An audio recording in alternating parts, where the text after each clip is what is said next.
अस्सलाम वालेकुम नाजरीन, मैं हूं मोहम्मद अब्दुल हकीम। 7H न्यूज में आपका इस्तकबाल है। कारवान कॉन्स्टिट्यूंसी से बेरोजगार आदमी अधिकार पार्टी से अंसाजी सुरेश को बी फार्म दिया गया है। आइए देखते हैं राहुल की ये रिपोर्ट। मैं अंसाजी सुरेश पटकर खत्री हैदराबाद गोशा महल से जो हमारी पार्टी की तरफ से बाप पार्टी बोल के जो है बेरोज़गार आदमी अधिकार पार्टी की तरफ से हमारे को गोशा महल में MLA कैंडिडेट के लिए टिकट दिया गया है।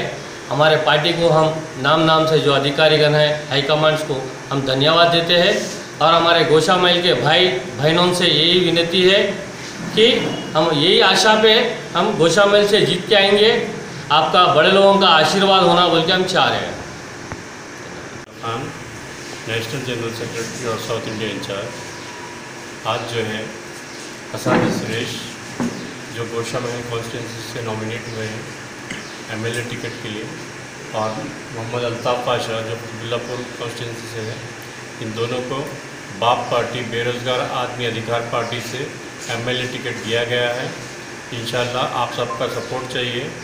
आप सब जो है इनको जो है भरपूर अपना जो है साथ दीजिए और इनको वोट देकर अपना मुस्तकबिल जो है सबका मुस्तकबिल संभालिए।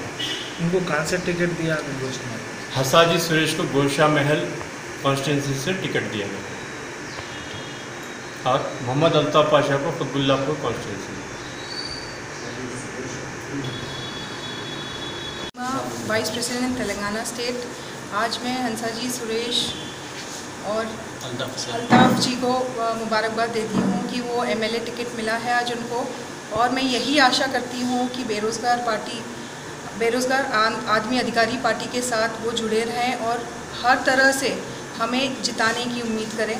और मैं सभी से ही आशा करती हूँ कि जो हम एक मकसद के लिए खड़े हैं, जो रिजर्वेशन सिस्टम के लिए हम खड़े हैं, उसमें हमें सब लोगों का सहयोग चाहिए। Thank you. अब करेंगे आपको अपडेट, तो लाइक कीजिए, शेयर कीजिए, चर्चा करना ना भूले। चैनल न्यूज़ आपकी आवाज़।